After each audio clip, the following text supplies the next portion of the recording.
Welcome to the Bold Lounge podcast. My name is Lee Burgess, and I will be your host. If you're anything like me, you love hearing inspiring stories of people who have gone on bold journeys and made a positive impact in the world. This podcast is all about those kinds of stories. Every week, we'll hear from someone who has taken a leap or embarked on an extraordinary journey. In addition to hearing their stories, we'll also learn about their bold growth mindset that they use to make things happen. Whether they faced challenges or doubts along the way, they persisted and ultimately achieved their goals. These impactful stories will leave you feeling motivated and inspired to pursue your own bold journey. I believe everyone has a bold story waiting to be freed. Tune in and get ready to be inspired. Well, I'd like to welcome everybody to today's podcast, which is actually a mobile version of the Bold Lounge, as I am traveling but didn't want to miss the opportunity and the honor of talking with Dalia Feldheim, who is the author of Dare to Lead Like a Girl. I think we'll start by just thanking Dalia for being here today. Thank you for being part of the Bold Lounge. Thank you. It's a real pleasure to be here. And crazy mobile world, everyone's listening to you probably while they're driving as well. So we're all in the same mood. Yeah, and where are you today? So I'm in Israel and I'm actually walking here outside on the beach seeing the sunset. So we're good. Okay, you have some great scenery. Excellent. I'm on I-95, not as good scenery as you for sure. So what I do when I start off the podcast is I really ask everyone what their definition of bold is. And my folks have heard me talk about the continuum of bold, but I'd love to hear what you would define bold as, Dalia. Oh, I think it's, first of all, courage. And I call the book Dare to Lead Like a Girl, because I think that's a key element in my life in general. I'll actually use something that one of my mentors also recommended the book, Paul Polman. He's an ex-CEO of Unilever. And I heard him say, and I'm like, whoa, this is bang on. So he talks about courage being the most misunderstood word. People think it believes, making decisions that others don't make, or, stepping ahead of the danger, etc. But he says, courage comes from the French word cœur, which means heart, because really courageous leaders lead from the heart. So for me, boldness is really, it's not the absence of fear, because we all have fear. It's listening to your heart and moving ahead in alignment with your heart. So that's for me the definition of boldness. Yeah, that's an excellent definition. We talked briefly and I shared a little bit about my journey, and I think there's some similarities, but would love to hear some of your specifics around your bold journey that you've had professionally and personally. And I think you certainly have a professional bold story to share. It's funny to think about it, that yes, boldness, I guess, is part of my equity. Maybe it's, I was a platoon commander, in the IDF. I guess that was a crash course in boldness, in the sense of I would say so, yes. I see it as a crash course in leadership, we have this phrase, follow me. And that's where probably I learned two things. I learned, if you want, a leader is not a leader unless he has followers. So you need to give your personal example if you want people to follow you. That's the first thing. And then the other is really the importance of understanding human potential. I started my career, I studied psychology and business, and I actually always thought that I would go into psychology. I even had a scholarship, but then P&G, Procter Gamble, came to recruit for the first time ever in my university. And everyone's like, oh, you need to, come into the presentation. And I went. And I remember what captured me there is the boldness. There was a guy that started 6 months ago, and he's like, you're in the driver's seat. And, the trust that the company gives you. And so I decided to apply. I got accepted. I remember, one of only, I think we were 4, the only woman. And I came home to my then boyfriend and I'm like, oh, hey, I got accepted to this company in Geneva.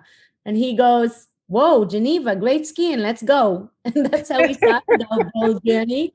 So I guess part of my boldness is having a even super bold. I mean, I'm learning a lot from my hubby, and he's been the wind beneath my wings 30 years, but because he's so, spontaneous, and many things in my life happen because we're like, hey, let's take the opportunity. And I always say, everyone gets opportunities. Most people are blind to them.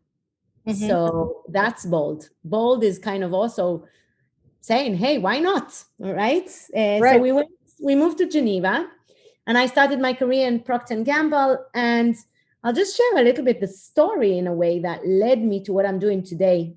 We spent 5 years in Geneva. Another bold story is my husband, his boss wanted him in Moscow.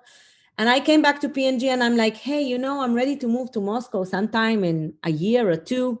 And again, they came back a week later and they said, hey, we have an opportunity. We want you in Moscow. So again, with 2 young kids, age 1 and 2, we moved to Moscow. It was a bit crazy, right? That was bold. It's bold. I love the spontaneity. Yeah. And I can tell you even more when there, and everyone we spoke with was super negative. It's cold, it's hard. But we looked at each other and we said, wow, what an amazing opportunity for his career that was just starting, for my career, it was a developing market. For the kids, we could get all the help that we couldn't afford in Geneva. And so that was kind of, and it turned out to be, crazy, exciting, but also very rewarding. I mean, that's where I guess I had a crash course in work-life balance, but I made it work, even though we spent sometimes 3 hours commuting in the snow, but my kids just stayed up later and we made it work somehow. So that was that.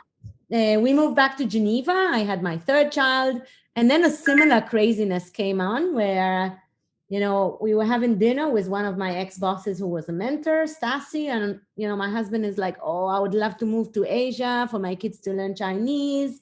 This is the developing market. We were kind of just throwing it like out there. And again, a week later, he calls me from talent review and he's like, do you still want Asia? And I'm like, tomorrow?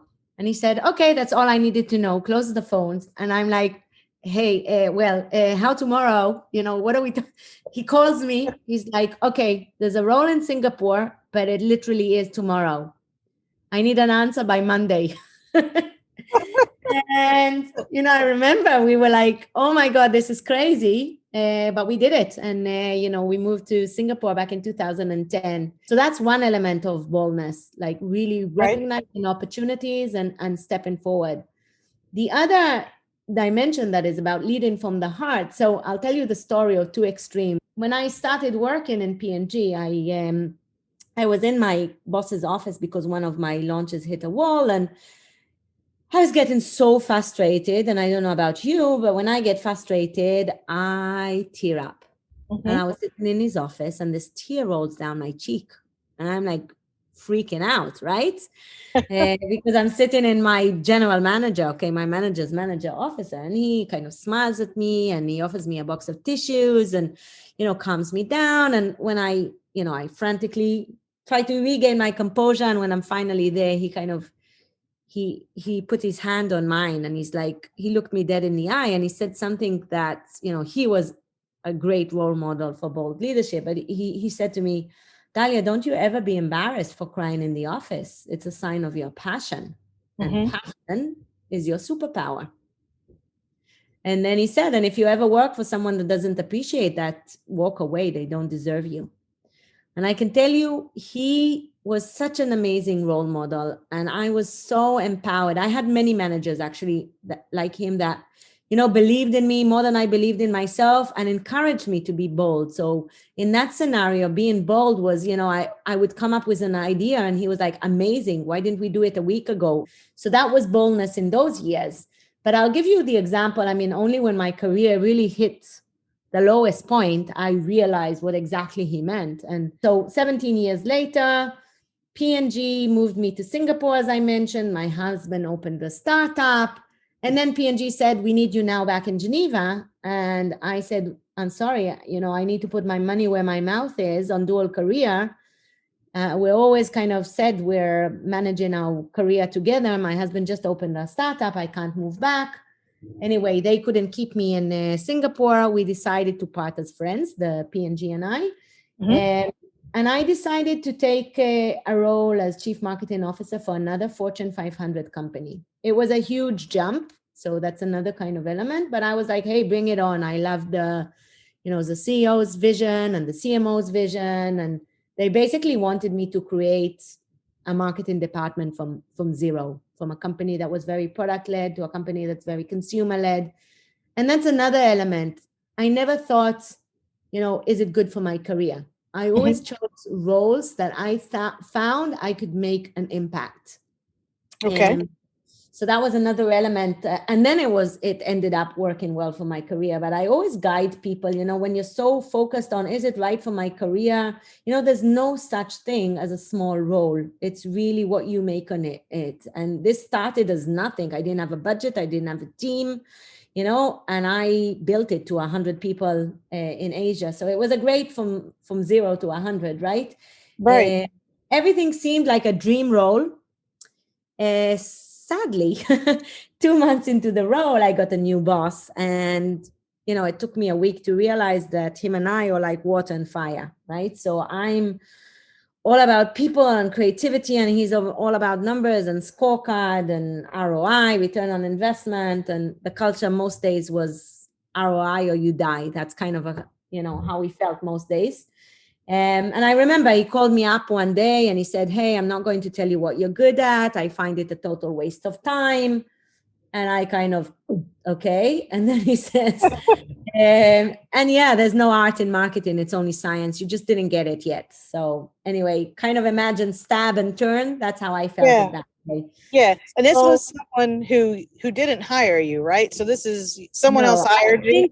Yeah, I would have known I'm going to report to that person. I probably wouldn't have joined, but I joined a global CMO and a global CEO that I loved. Yeah. And this was the local manager. Okay. But he was 70% of my manager, if you like, at least he thought he was. So anyway, one day he calls me up to his office and he starts giving me feedback. Now I love feedback. We used to call it tough love, right? Direct.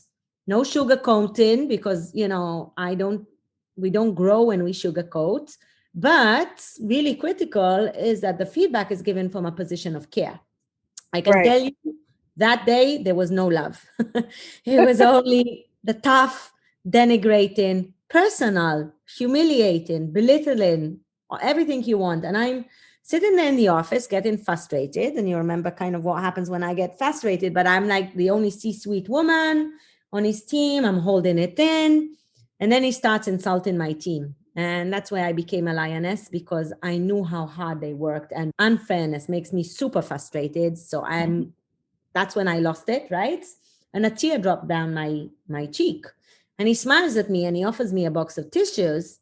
And for a moment, I had this warm, fuzzy feeling, remembering my first boss, right? And I lift my eyes, and I literally want you to imagine, I'm kind of sitting there, and I lift my eyes, and I notice something almost weird, evil in his smile. And he turns around with this grin on his face. He turns around the tissue box, and Leah, I can't believe my eyes. On the other side of that tissue box was a handmade sticker he prepared in advance, which read Dalia's tissue box.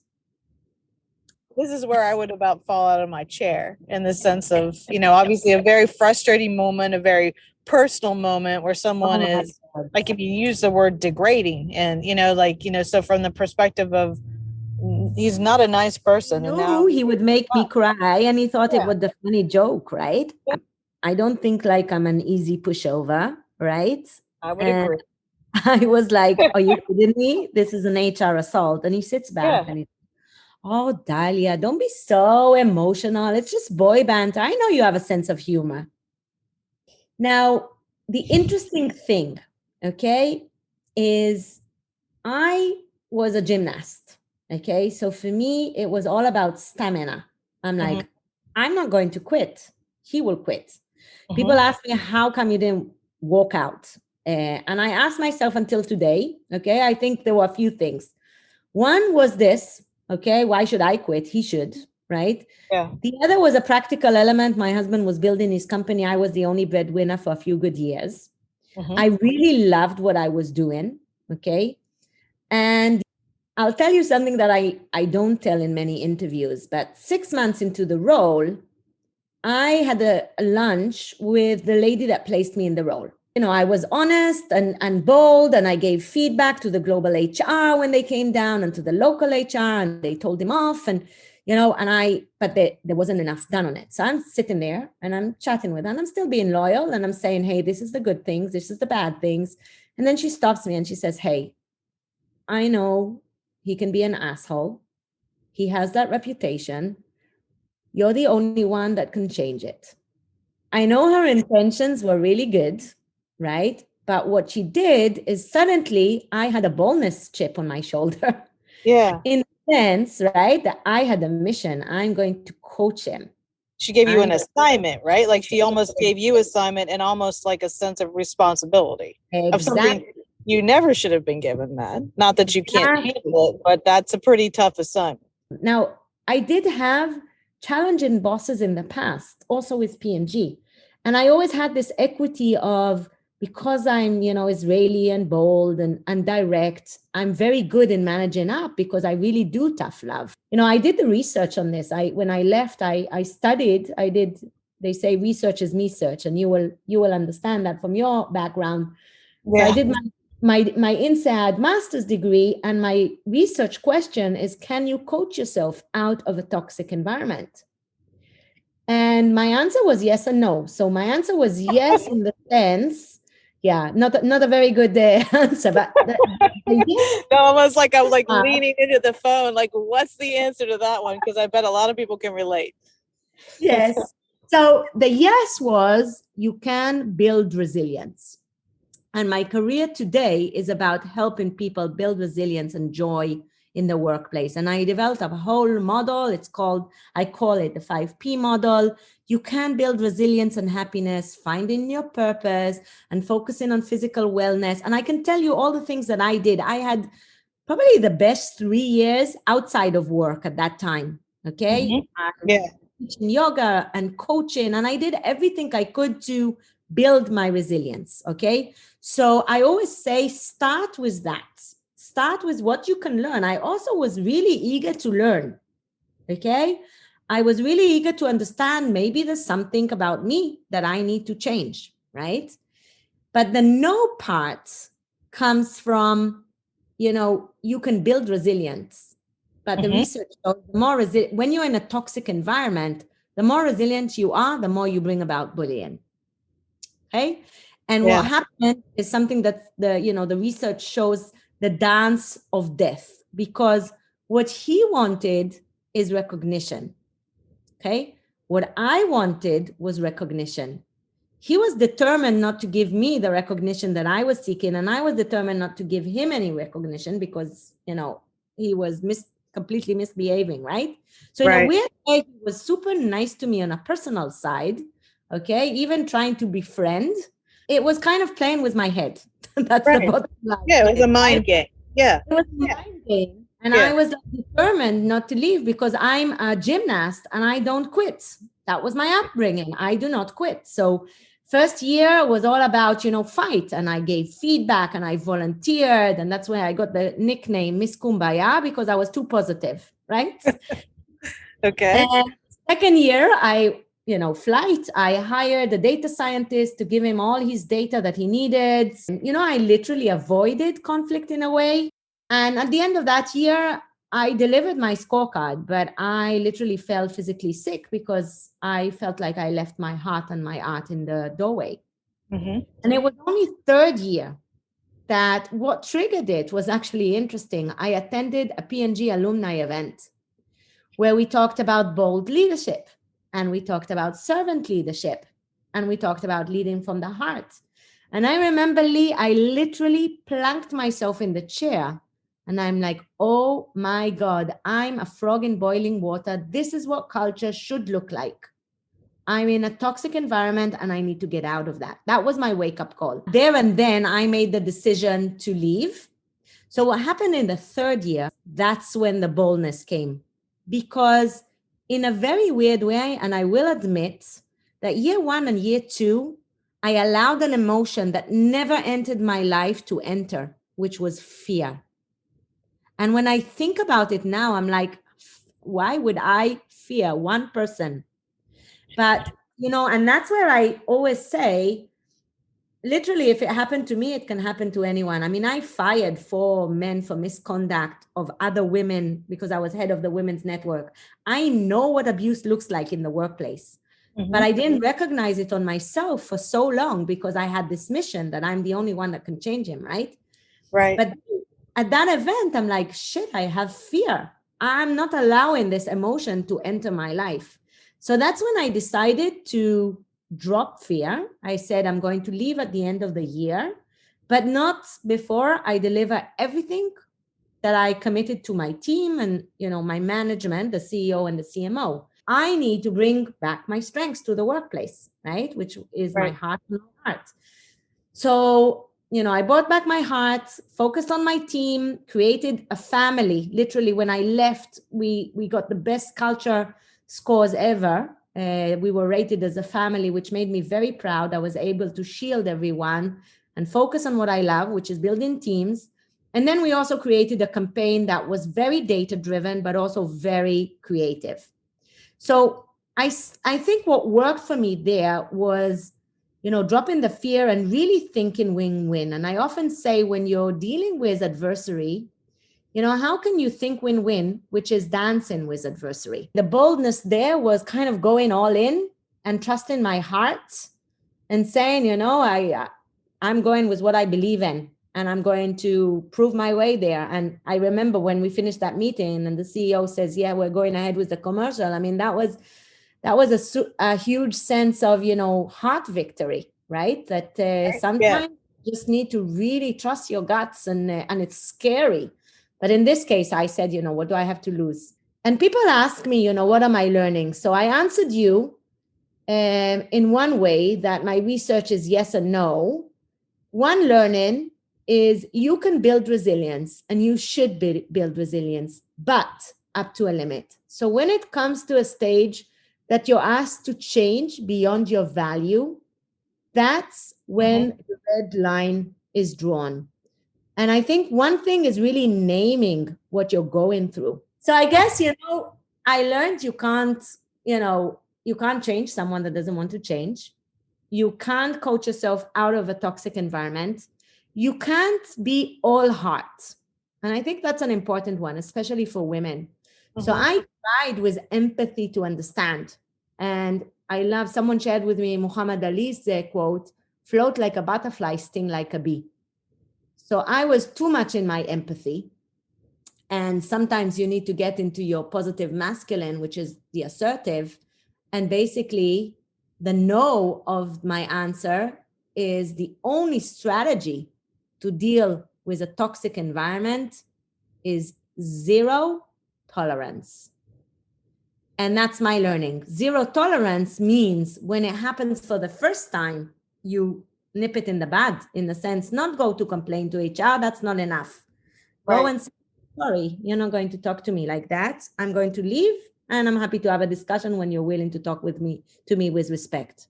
It is proven that women deal with frustration, with emotion, becoming, teary or sad or emotional, and men deal with it with anger. And somehow in the business world, anger is a more acceptable reaction than tearing. Why? No, they're both reaction to me being emotional or being passionate about what I'm doing. It's almost like what's tolerated in the workplace or accepted versus what is seen as inappropriate. Because I can definitely think of a time or two in my career where I got so frustrated that, a tear or two fell and I had to say, oh, I'm not crying because I'm upset. I'm crying because I'm angry. And, or, like in the sense of like, this isn't I don't know, like, why did I even have to say that? Right. Like it's. And that's even better than saying, apologizing or hiding or trying to hide. No, sorry, this is my reaction because I'm angry. It's because you touched something that's really important for me. I always say, in a paraphrase for Sheryl Sandberg quote, I want every girl and boy and every employee, that are told that they're too emotional to understand that emotions are, a sign of passion and not a weakness. And that passion is their superpower.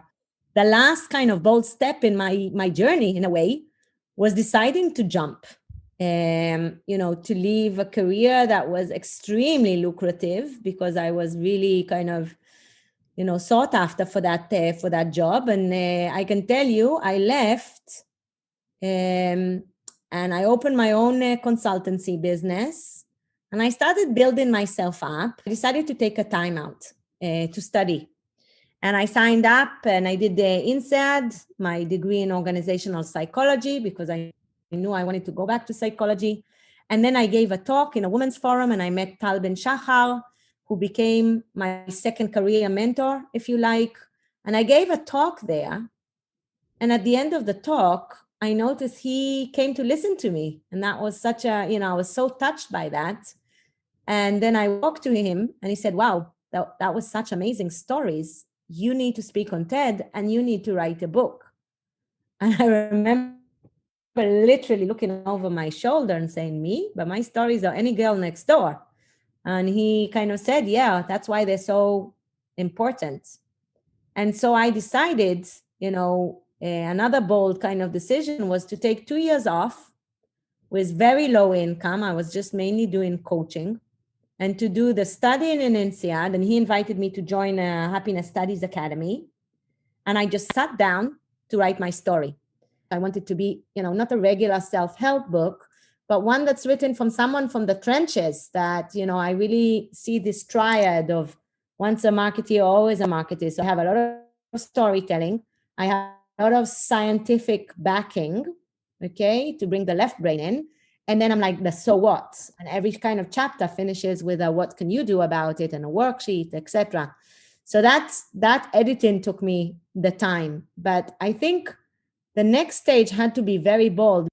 And I learned a new skill, which is called surrender. And I guess that was the bravest thing I ever done, which is, and Michael Anger wrote the book, An Experiment in Surrender, which I highly recommend. It was really an important pivot for me, which is all around being clear on when you're heading. Even if you don't have all the steps figured out, you don't need to have it all figured out to make your first step.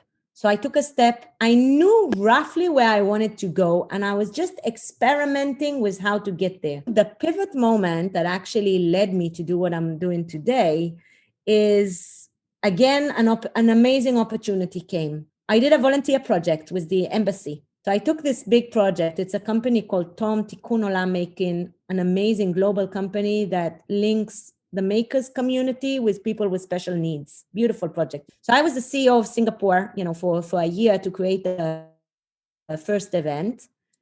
And it was by luck. We presented it to the Singapore Management University, which is the biggest university. And it was, a great success. We wanted to, recruit some of the makers there and to get their support. And towards the end, I was there with the ambassador. And the president said, hey, next year we're going to do a course on happiness. And she knew what I was doing with Tal Ben-Shahar. And she said, well, you have, the happiness expert, one of Tal's first students in Asia. And she turned to me and she's like, oh, we admire Tal. Would you be willing to consult us on the syllabus for the course? And I'm like, sure. And this is, again, another crazy opportunity. So I sat there 3 months creating a syllabus, thinking I'm just a consultant. And I had this presentation and I consulted. And at the end, they're like, this is great. Can you start teaching in a month? Being a university teacher was one of my goals, but I didn't exactly know how it would happen. Right. And so I sat and I wrote a university course, and that led me to what I'm doing today, because one of my workshops that I do, and the favorite thing I do today, is Find Your Why. And I did the course for these 23-year-old young Singaporeans. And at the end of it, the student stands up and he says to me, thank you, Prof. I now know what my purpose is, but I know I need to be a corporate slave for a few years, and then I'll do what I love. You asked me what was the pivot moment. That was the pivot moment. Literally, my hair stood up in the back, and I realized that I don't want I don't want my kids ever to feel like corporate slaves.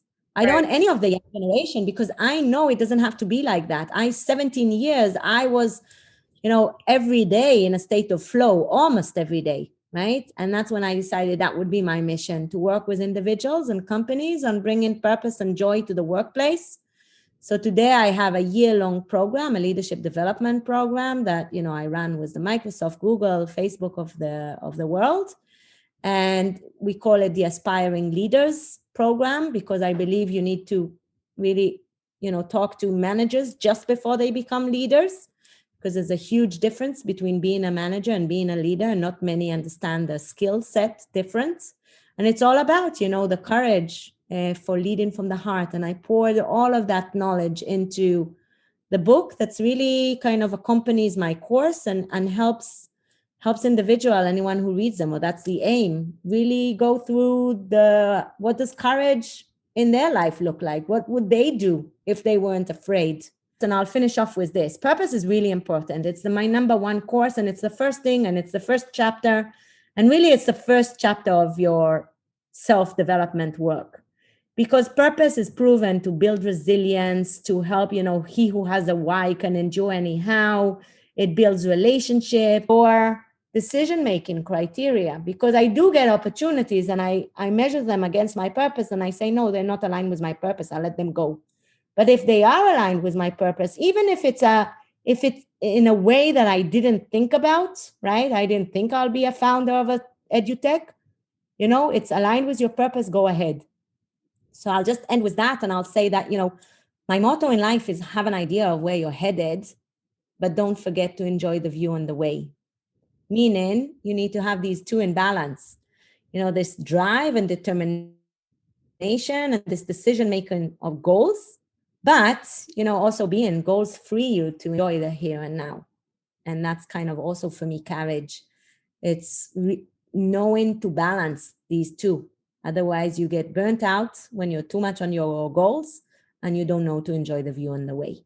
So that's my last dimension of courage.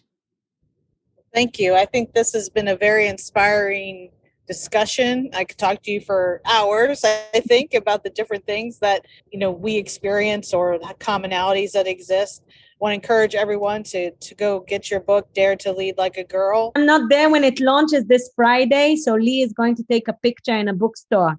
That will be a big moment for me. Thanks. I will do that for sure. Absolutely. Just really want to thank you for your time today. I know you're extremely busy, and I appreciate you doing the mobile version of the Bold Lounge. Thanks, Lee. Take care. Thank you for listening to the Bold Lounge podcast. Through the continuum of bold stories, vulnerability to taking a leap, you will meet more extraordinary people making a positive impact for others through their unique and important story. By highlighting these stories, we hope to inspire others and share the journey of those with a bold mindset. We hope you've enjoyed this podcast and look forward to sharing the next bold journey with you.